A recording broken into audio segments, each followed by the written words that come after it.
ọlụ na-aga n'iru ugbu a n'ike n'ụzọ dị kilomita 6.4 si Akwaeze-Adazi-Enu wee banye Nnokwa. Ma ABS jere n'iru ọlụ afọ ndị ọlụ Benejaf Construction Company bụ ụlọ ọrụ jinya bụ ọlụ ngo n'aka ka afụrụ ebe ha na-ekpo aja n'akwa ọwa mmiri n'otu oge afọ. Onye nta aka n'ihe banyere ọlụ Ngozi Obileri ga-akọlụ gị akụkọ anụnwa nke ọma.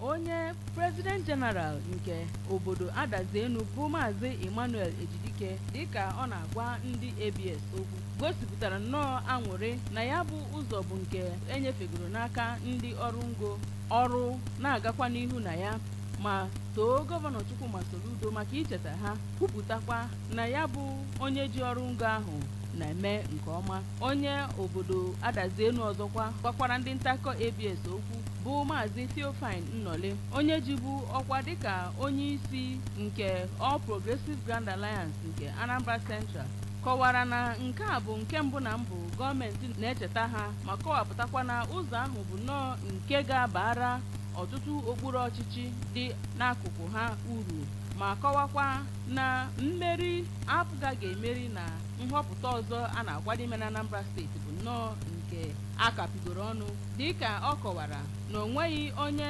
ga-atụ akwụkwọ na nhọpụta ahụ na-agaghị atụrụ APGA ebe ha hụgoro ihe niile APGA na-emere ndị Anambra. Onye ji ọkwa Managing Director nke Benejaf Construction Company bụ Maazị John Arachie kọwara na ọlụ ikpora ya bụ ụzọ bụ nke ha rumitegoro n'ime ya ma rumitekwa ọwa mmiri na mpaghara ya bụ ụzọ. Maazị Arachie kọwara na ọwa mmiri arụrụ na ya bụ ụzọ nwegasịrị otu o si dịgasị na mpaghara dị iche iche ma kọwakwa na ha ga-arụcha ya bụ ụzọ ma afọ 2024 anụnwa na-abịa na njedebe. Abụ m Ngozi Obileri.